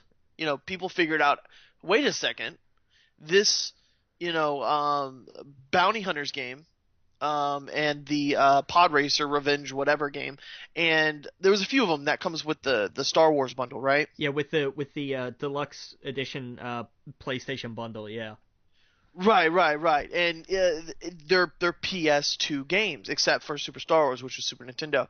It came out, and they were like, well, wait a second, how? And they had trophies too. And it's like someone figured out how to emulate these games, and so it was. I think what happened was PSX is what, in a week or two? Yeah. No. It's a few weeks. 2 weeks. 2 weeks. I think. 2 weeks. Okay, so it's in a few weeks. I think that's when they were expecting to come out and announce we're going to be able to do PS2 emulation, maybe PS3. Oh yeah. Guess who has backwards compatibility with over 1,000 games? Microsoft. Right. I mean, Exactly. my God. Look. If they decide they're just gonna crack it open and say, "Hey, look, all your old PS2 games go to town," like that's massive. Right. Well, I mean, I don't think it's going to probably start with 20. Oh, sure, it'll be Yeah. it's like what Xbox is doing. It'll build. It'll Yeah, build, yeah. for sure. But talk about a library to pull from. Oh my God! Like you're not going to get a bigger library than that. PS2 is probably the best-selling generation of all time. Yeah, and I think the biggest library. It's between that and Super Nintendo. I think. Yeah, for real. Yeah, it absolutely massive. So that was cool. I thought that was good news, and over a few days it kind of slipped, and then Sony was just like, yeah, oh yeah, but the cat's out of the bag. Yeah. I think they're waiting for they're gonna wait for PSX to kind of come out and say, here are the titles that's gonna be released. Here are the ones first, that are starting. Yeah. and they still might drop the other foot and say, and PS3 as well, Skyrim, blah blah blah blah blah. You know what I mean? That would be well. But here's the thing with that though, that kind of kills their PS Now service though. well, it's kind of killed anyway. I don't know anyone that uses it. This is also true. Right. Yeah. So backwards compatibility is great, but it also makes it so that you can go into the store and purchase it as well. You don't have to have the disc, right? Yeah, if you have like they did that, because like all the Crash Bandicoot games, for example, Right. on PS3, you could go into the store and buy them. They were what, $6-7? Yeah, exactly. Well, it's what Xbox One's doing right now. Like, for example, if you want an Xbox One, you can go play South Park: The Stick of Truth. You just download it because technically that's what it's doing. When you put in a PS2, when you put an Xbox 360 game into an Xbox One, you are downloading the game to the system. Your disc is basically just a key for you to be able to go in and download it. Essentially, yeah. Yeah, and so that's what's going to happen with we assume is going to happen with the PlayStation games, is that you put in the disc, it downloads the game, and you're able to play it. And that's why these more and more, you need 1 terabyte, you need 2, you need 4. Some people. And by the way, this week Amazon's having a crazy sale. They have a 4 terabyte hard drive that you can put in your PlayStation for $109. Wow. Yeah, 2 terabytes, $60 right now. So if you're thinking about upgrading, now's the time to do it. Yeah. Cool. Yeah. So it's great deals right now. It's basically half off. The 4 terabyte was $200 a few weeks ago, and now it's $100. Granted, that one's an external hard drive, but it's the same thing. You just plug it in. But yeah, man. So where are we at? All right, so we got Battlefront. Okay, Star Wars Battlefront. EA CFO Blake Jurgensen said that with EA's 10-year license deal, our goal is to make future Battlefront games as well as other style games around the Star Wars franchise, both on mobile as well as console and PC. We knew that though. I mean, we know they're working on the Uncharted-like game, and we know they're working on an RPG game, presumably BioWare, right? I hope. Right. No, I mean, I thought we talked about that before. I know we all know Amy Hennig is doing her Uncharted-like game. I can't help but BioWare has to be working on, what my dream would be if they basically, I don't want a KOTOR game, but I want a KOTOR style RPG kind of game, set in the new Star Wars universe, set in the time period for the movies. Right. It would be perfect if in a year or two from now, bam, here's a story of a Jedi whose Force awakens from him, and it's set in the new time frame, and you might run into some familiar characters. Oh, it'd be perfect. And dude, how beautiful is that game? Oh, I'm telling you. Oh my God, I'm telling you. Oh, and I've been diving into it. I didn't last time. when we talked last time, but for the last week or so, just, looking around at everything. Oh my God, it's beautiful. It's absolutely amazing. And the thing is, remember, I've been talking about it on the show a few times. I played with a buddy of mine, Star Wars, my mind just went blank. Jedi Outcast. That was the game that got me to build a PC. Remember that? Yeah. The guy I played with that, who was in charge of the clan, I was able to play with him this week, all week pretty much, or not all week, but for the last few days, been able to play Battlefront with him. And it's been just that reconnecting that we haven't had for a few years. We were right back there. We were right back in the same seat. We're right back there just having fun as friends.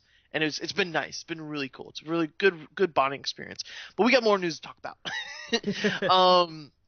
Homefront: The Revolution. What's the name of the studio? Hang on, let me find it again real quick. It is Dam Buster Studios. Yeah. Right, Dam Buster Studios senior narrative director C.J. Kirshner says that everything is new. New team, new publisher, new style of gameplay, new backstory, and that the players should forget anything you remember about the first Homefront. Now, I never played the first Homefront, but I always thought when I heard about it that sounds awesome, like Korea coming and taking over America, and you have to fight back. Yeah, it was basically like they made Red Dawn the video game. Right, exactly. And I thought that was a cool idea. It was a serviceable game. I mean, it didn't stand out, but it didn't suck. Right, exactly. And they've decided. He said at one point in this interview, he said there's a reason we didn't call it Homefront 2. And I thought, okay, I like that. I like that attitude of just like we didn't try to set out to say, oh, we did they before we got the license because this was a THQ property, and of course they're not around anymore, and it got kicked around a couple of different places, and it wound up here. And so they said, okay, you know what, we're gonna make a sequel, but it's not gonna be like it's not more of the same. We're making a brand new game that just happens to take place after the first one. Mm-hmm. Yeah. No, that's cool. I hope it's good. Definitely. Did you see this Afro Samurai 2 news? I saw this. This blew my hair back, and that's impressive. It's unheard of. I don't think this has ever happened. It's because it was so bad. Afro Samurai 2 was supposed to be the first in like a 3-part sequel. Mm-hmm. And they were each, like $15 a piece they were going to be. Right. But the first part was so bad that Versus Evil, the game developer, they yanked it. They pulled it from the store. They've canceled the rest of the project, and they're issuing refunds. Mm-hmm. That's wow. How much does your game have to suck? Yeah, I mean, we kind of saw the stuff with Batman and whatnot, like them pulling it from the store because it was just unplayable. Right. But well, not issuing full refunds. Well, but I mean, that was different. It didn't work. This is just a game that's just bad. Well, see, the thing is, I haven't heard anyone talk about it. Well, because I don't think anybody remembered it came out. That's what I mean. Like, we heard so much bad about Batman. Yeah. In the game that just so much outcry, and there wasn't anything done about it. They were just like, oh, we'll pull it from the store for a little bit. This, I didn't hear anything from, and they're like, oh, this is such a failure, literally using the word failure. Yeah. And giving everybody their money back. That's unheard of, but we got more to talk about. Again, we'll be back in a minute. You're listening to We Geek Podcast on the N.FM. See you in a minute. Welcome back to We Geek Podcast on the N.FM, and man, we got so much news to get through. So, Afro Samurai shit the bed. So, let's see here. We got Game of Thrones, Telltale Games adaptation of fantasy series is going to get a second series, which I need to finish the first one. I really enjoyed the first few episodes of that. Yeah, it was the same way. Like, I think I played the first 3, and then I forget. Like, I don't know if 4 had come out yet. Right. Or what it was. And then, I just never got back on it. Right. I think after the holidays, there's gonna be a few months there where nothing's gonna come out for games. So that's we'll be able to go to our backlog and catch up. Yeah. You take the next one here. This one was interesting. And I mean, I don't really care because I wasn't a fan, but this was interesting news because Futurama was canceled twice, actually. The last one stuck, but it's getting a mobile game. Yep. It's getting a mobile game. It's called Game of Drones. And the from the press release to describe it, it says that the game takes players on a journey with the Planet Express crew as they fight a desperately imbalanced trade war against longtime shipping rival Momco. While Yep. delivering dangerous cargo to hazardous locations under ill-advised circumstances, players connect with groups of delivery drones to solve an array of fiendish puzzles as they venture into iconic environments from the Futurama universe. Yeah, that makes sense. I mean, this is just going to be another one of those games that gets you takes all your money, pretty much. It's got I'm sure it's going to be one of those pay to continue games. It's got quite a writer's pedigree, though. Oh, really? I'll have to pull it up, but I do remember one of them was somebody from the Wolf. What was it? The Wolf Among Us. That's what it was. Oh, okay. Hang on, had it here. To Where'd me, it it go? just sounds like one of those games where it's like you go to these planets, you got to do these things, and if you need an extra life, that's going to be 99 cents for 5. Yeah, it's it's being developed by Wooga Games, Wooga. Okay. They're a Berlin company. Game storyline being written by Dave Grossman, who worked on The Secret of Monkey Island, and Patrick M. Verone, who wrote some of the Futurama episodes. Okay. So that's interesting. At least it has people involved. Yeah. In a sense. I guess I'm just cynical when it comes to mobile games. It just Sure. immediately turns me off. Yeah. Yeah, there's not much that I don't know. It just immediately goes. Well, I was like, oh, Futurama game. Oh, it's on mobile. Okay, all right, move along. Like that's how, unfortunately. And there's been anything close that can change my mind. Hearthstone's great, but that again was like on PC first, so Yeah. it's not. Yeah. I'll give you 2 words that will change your mind about mobile gaming forever. Right. What is that? Pokemon Go. Yeah, I mean that might be the one. That definitely is exciting. Yeah, I'm absolutely waiting for that. I got a spot saved on my iPhone for that. But yeah, man. We gotta get through this news though. Let's see. We got Nintendo. The company announced that Wii U gamepad will begin being sold separately in Japan. So now, if your controller breaks, you don't have to buy a whole new thing. Yeah, that, and also why? Because the Wii U's on the way out. Yeah, it's one of those things. My buddy came over the other day and he was like, "Oh man, all you're missing is a Wii U," and I'm like, "No, I'm not missing it." No, not really. This is true. Yeah. I've been fine missing it this generation, and I'm sure the NX or whatever, the NXT, or I'm just kidding, whatever it is, will be able to play the Wii U games anyway. They're pretty good with backwards compatibility, so I'll have a whole generation that I missed that I'll be able to go, oh, I didn't check that out, But then again, there's not. I mean, what am I gonna? Mario Maker is about it that I can think of. That and Zelda Wii U. And, See, I'm not even that big of a Zelda fan. It doesn't do anything for me, and I know that's people want to probably take me out in the streets for that, but yeah, Zelda's never been my thing. That's fair. Yeah, I did like Link Between Worlds. When I gave my 3DS away, that was one of them, and I thought, oh, that was a really fun game. Yeah. But that's about as far as my Zelda fun goes. I think we all have a series that everyone loves that we're just like, meh, not for me. But I get it. Don't stone me. Just not for me. But yeah. So anyway, yeah, I think that's it for video game news. So let's move along, man.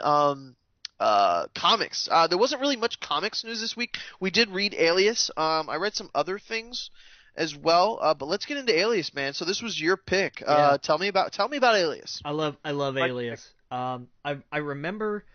I'm trying to remember like where I first heard about this, and I think it was just I was looking through, because I got real big into Punisher Max. And I thought, okay, well, what else is in this imprint? What else is here? And Alias was one of them. And I was like, well, what is this? And, having no idea, about anything of it, I did see Bendis's name on it. And I thought, okay, that's a selling point for sure. So I picked it up and just absolutely fell in love with it. It's a fantastic story. I loved Jessica Jones. I was sorry that they, after that, she kind of fell off the radar. Like she popped up here and there. Yeah, when Bendis started doing Avengers, that's my first introduction to her. Is when Bendis was doing New Avengers, and Luke Cage was the star of it, and it just felt like Jessica Jones was his girlfriend, or was it his wife at the time? I forget. It was his girlfriend with his baby, Yeah. and that's all she was. I didn't know anything about her. I knew that maybe she was super strong or something, but I knew nothing. She just was this character that was trying to protect a baby.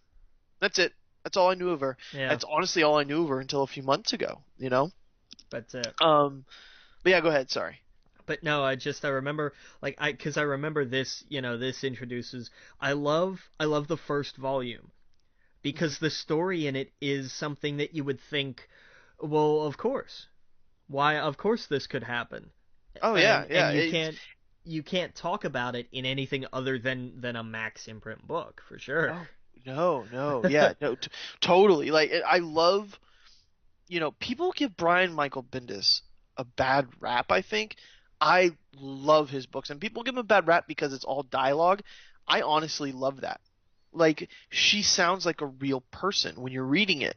Now, granted, I started watching a little bit of the series before I jumped into it this week. But I did, I didn't finish the series before I finished the first volume, if that makes sense. Right.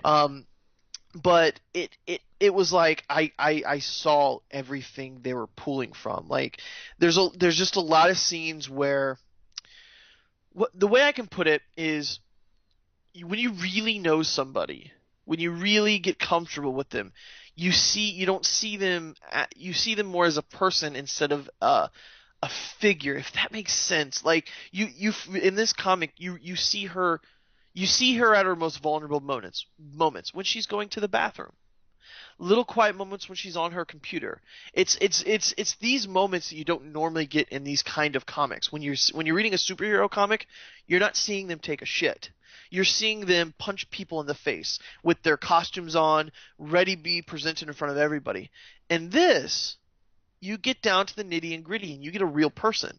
You get a real person talking. You get real reactions. She's saying things that I could totally hear people in my life say. You know what I mean? Yeah. And the way she reacts to things, it's like, of course that's how she would react to that. Of course that's what she would say to that. And same thing goes for the TV show. Like, it is verbatim. Like, I even think there's a scene in the show where she's like taking a shit, like the same exact, like, you could tell they were like, that's a cool scene from the comic. I mean, and I don't want to get too much into spoilers, but that whole opening scene of the comic book, that entire scene, it happens as the first scene in the TV show. And I love that. When I kicked on, because I watched like the first 3, I think, for the series.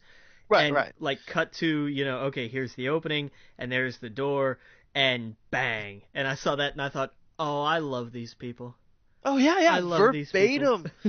Yeah, and I loved that. It was the exact same words too. Like, it was when he gets thrown through the window, it was the exact same words she used. So I loved that. It was good. I really enjoyed the book. I loved the subject material. I loved, if you read it, we're gonna get kind of into spoiler territory, but I'll try and save some of it. I won't get too spoiler, but I loved that it opened up and it was Captain America. Like, it showed something going down with Captain America and something being recorded that he did. And like you said, it's like, of course, why wouldn't that happen? You know what I mean? That has probably happened in the Marvel universe or whatnot. So it's cool seeing a story about that and how it all goes down and whatnot. But I thought that was cool, and I loved the interaction at the end with them too. And just it felt real. Yes, it did. That's the thing. It felt like two people just having a conversation. And I loved it. I absolutely loved it. I definitely want to start reading more of this. Like, I really enjoyed it. I thought there would have been more Luke, but I guess he wasn't really a big part of her life at that point. He was just kind of like, a hookup or whatnot. I didn't know anything about the first volume. I thought it was going to be about Purple Man, but it totally was about Kilgrave. It totally wasn't. So that caught me off guard in a good way. So I went into it thinking, okay, I'm going to read a first volume. And by the way, apparently right now, Kilgrave is a big part of the Daredevil series. Really? Yes. Yes. Interesting. The Mark Waid Daredevil. Right. Have you read any of that? I haven't yet. It is on my list. Oh yeah, it's definitely gonna be on your list because this week I get a pick, and it's gonna be Daredevil Volume 1 by Mark Okay. Waid. All right. So No more excuses. great segue there. Yeah, no, I figured it reading Alias and seeing the Jessica Jones TV show, I thought let's do Daredevil Volume 1 by Mark Waid. I kind of want to stay in this. I kind of want to stay in this little pocket of the Marvel universe a little bit. Granted, don't get the misconception. It is not Marvel Max. It is actually a light story for Daredevil. It is a fun story for Daredevil, at least in my eyes. I thought it was a breath of fresh air, but it's still that pocket of the same Marvel universe. You know what I mean? Right. So that's what I wanted to pick for for this week. So get that book. I am still on volume 1 for Daredevil. Not volume 1. I'm sorry. This Mark Waid run I'm still on. I haven't finished it yet. I know that there's been I don't want to say a second volume, but there's been a run for this Daredevil. It's like 1 through 30 something, and then they went back to 1 through like 10, and then now they've gone back again to Daredevil 1. Okay. So I'm still in that first Mark Waid run. I'm probably 25 issues in maybe. So I'm absolutely in love with it still. But yeah, so that's going to be this week's book. We'll put up a poll up sometime. I keep forgetting to do that. We'll eventually do that. I kind of like going back and forth though, like just picking things that we both love that maybe the other person hasn't read, that I know the audience will read and love. Daredevil, the first volume of Daredevil came out, I think around the same time DC rebooted its universe. Okay, so this will be like 2011. Exactly. Okay. And so this is when I didn't think it got enough fanfare because of that. Like the news, everything took the DC stuff, of course, because it's going to be everywhere. The DC is rebooting the universe. But I fell in love with this series then, and that's why I really enjoyed a lot of the new Hawkeye stuff in the last few years. It's taken the same tone. So nice. Yeah. If you've enjoyed the Hawkeye for the last few years, same tone. So, all right. Well, we're going to take a break. When we get back, we're going to go into reviews about all our favorite TV shows. So, again, you're listening to We Geek Podcast on the N.FM. See you in a minute. Welcome back to We Geek Podcast on the N.FM, and this is our last segment, so we're going to talk about reviews and whatnot. We're going to save our big Alias one. Do you want to do it this weekend? I mean, holidays, so we'll see if we can find a spot for it. Yeah. Right, so stay tuned. It will be up on our podcast feed probably Saturday or so by that time if we do it, maybe Sunday if we do it Saturday. If we find a minute this weekend, we'll do it. If not, we'll do it next week. But we'll do a whole thing about Alias, 30-minute, whatever. I'm not going to talk much about it, except I do want to say I absolutely love it. You need to go watch it. I enjoyed it more than Daredevil. Ooh. It is darker. It is the most rated R Marvel thing has ever done. And usually I don't like when they try to make it dark for no reason, but it follows the source material. This is perfect for dark. They didn't just take Spider-Man and make him dark. They took a character that was dark, a storyline that was dark, and a villain, by far my favorite Marvel villain they put on the screen, because his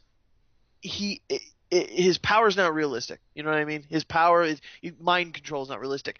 But the thing he does to people, anyone that's ever been around abuse or have seen that in real life, if you know anyone that's been a victim of abuse and you look at them and you see how they've been controlled over somebody and you're like, how could you let that person do that to you? Like, how evil is that person doing that to you? And it's like you're not doing anything about it. That's what this is all about. It really goes into that, and it goes into the psychology of that, I guess. And it pulls at those strings more so than any other Marvel character. This is Loki on steroids. So that's all I'll say about it. I don't want to get into spoilers. We don't have to talk about it. But just want to say go watch it now because it's by far my favorite thing they've done on television. It is my favorite villain. So And oh god, yeah. So makes me want to go watch more Doctor Who. So A oh yeah, absolutely. where he plays the literal polar opposite kind of character. Polar opposite, absolutely. He gets charming in the show though. He does have a bit of charm in some scenes where he's very British, in some scenes, and it's so creepy. Oh my god, we'll talk all about it this weekend though. All right, so now that we got that out of the way, where should we start? Let's start with the Arrow. Let's do the CW. Okay. What did you think of the last episode? I'm kind of glad that we're done setting up for the crossover. Yeah, Like all season, Arrow has kind of been the one that's had to suffer the build up, I think. Like they felt like they've been the ones stacking the pieces for next week, what's essentially a 2-episode backdoor pilot for Legends. Right, exactly. Where here? Let me pull it up real fast. Hold on. My mind's going blank here. So, yeah, it's the Legends one that's next week, right? Right. Legends of Yesterday or whatever. So this one was called Brotherhood. Was this the one? And by the way, of course, we're getting into all spoilers. This was the one where it's revealed that he killed her brother on the island, right? Right. Yeah, right. Okay, yeah. So I thought that was crazy. I don't know how he's gonna. That's gonna just end bad, totally bad. But yeah, this is where Brotherhood for a few different reasons. This is where Diggle. We find out that his brother, has been a part of Damien Dark's army, and the team gets him and captures him, and they're gonna try and get that out of him, right? I think Arrow's right. There's more to the story here. There's more going on, and hopefully that turns up. But yeah, I totally agreed. It's been spinning the wheels, just waiting for the big team up. Yeah, and once we get that out of the way next week, I think Arrow's been good so far, but I bet it hits its stride big time in 2 weeks. Right. Yeah. And that's usually what it does with Arrow. Usually it's the end of the season where it's like, whoa, what's going on? I agree. I think Flash has been just hitting it on all cylinders the whole season. I can't wait for the next episode of The Flash every time. And it doesn't rely on, Arrow's success or the thought of it crossing over with Arrow. It doesn't rely on any of that. Arrow kind of does. It doesn't rely on it, but it's hinting at that, I guess. That's why I'm saying I really wish I'm looking forward to Legends taking off with a lot of the extra characters so that we can kind of get back to the Oliver Queen and the Diggle, and Felicity and whatnot, and then maybe add a few extra new characters into it. I did see that what's his face is coming back. Red Arrow. Yeah. Yeah, Roy. he's gonna make a cameo next episode, right? Is it next episode? Or yeah, I thought so. Hold on, let me pull it up real fast. Could be. This one was Brotherhood. The next one is Legend. No, maybe it's not. I think it's later on in the season. I saw a still where it showed that he was back to help out with something.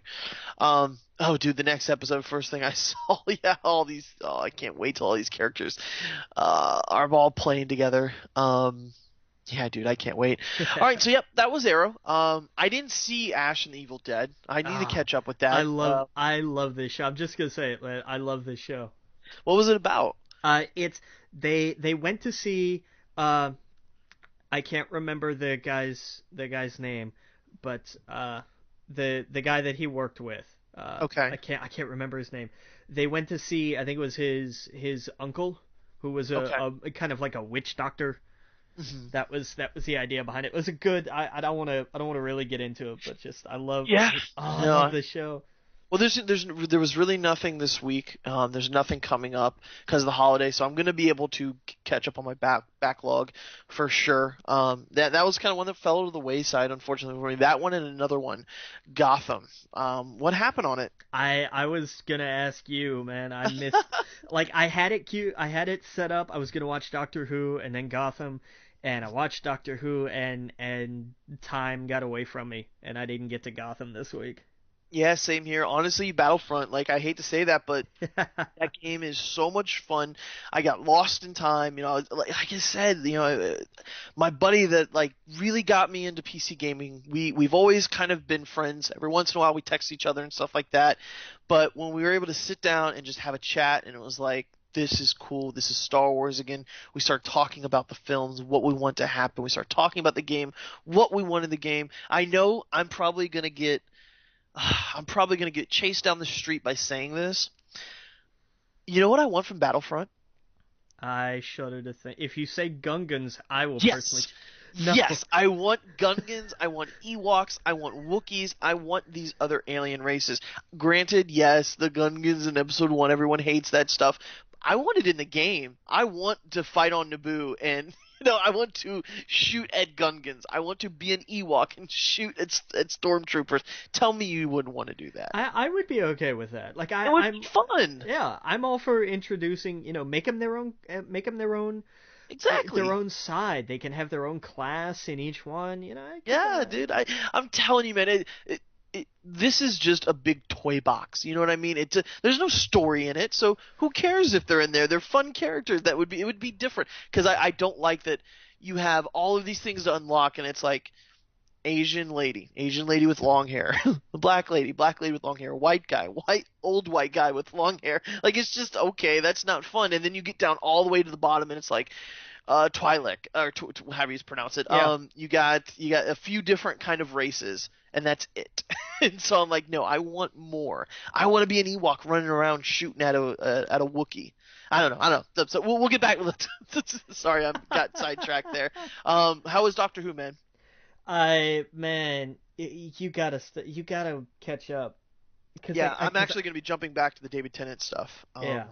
I'm really like that was the first thing I thought of after Jessica Jones is I want to see more of him. I want to see what he does. Everyone praises his Doctor Who stuff. It's time I jump on board and watch that. But what was it about? I mean, don't spoil it for me, I guess. But was it another good one? This week was there's a hidden sort of like subculture, like alien refugee camp in London. Okay. Which was a little timely, I thought. And yeah. But there's a mystery. Oh, okay, I see. Yeah. There's there's a mystery going on, and it's you need to watch it. Yeah, I know, definitely. Yeah. Hey, I got about a week now with no other television shows. Maybe next week I'll surprise you and sit down and go, hey, I got a lot of Doctor Who to talk about. There you go. That would be a surprise. It would, yeah. What about Walking Dead? What'd you think of it? This is the point. We have 3 minutes left in the show. If you have not seen The Walking Dead, go away. Yes. I'm gonna tell you right now, go away. All right, so they're gone. You've been warned. Thank God. Yep. I called it. I was on this team. I wanted to be Logan on this was right. team because I'm also a pizza delivery guy, and I know how scrappy we are. That's what he was, right? That's right. Yeah, you can't get rid of us that easily. Yeah, no, I never thought of the dumpster. Yeah. I don't know why I didn't think of it, just crawl right underneath it. I loved that they did it right at the get-go. They did not wait to the very end of the episode to show it. It was like, no, here he is. Oh, he's doing it. All right, great. He's still alive. I really hope they don't kill him off at the end of the season. I hope they don't do it. I don't want them to. I would be pissed if they did it. Yeah. And I maybe that's what they're going for, but I hope that they throw a curveball, and it's still a big impact, and it's someone else, and it better not be Daryl though. I'll take that back. Yeah. See. That's the other one that can't be. But I really think it'd be Maggie or somebody. So anyway, yeah, I thought it was great in the end. When that thing came crashing down. Oh my God. Oh my God.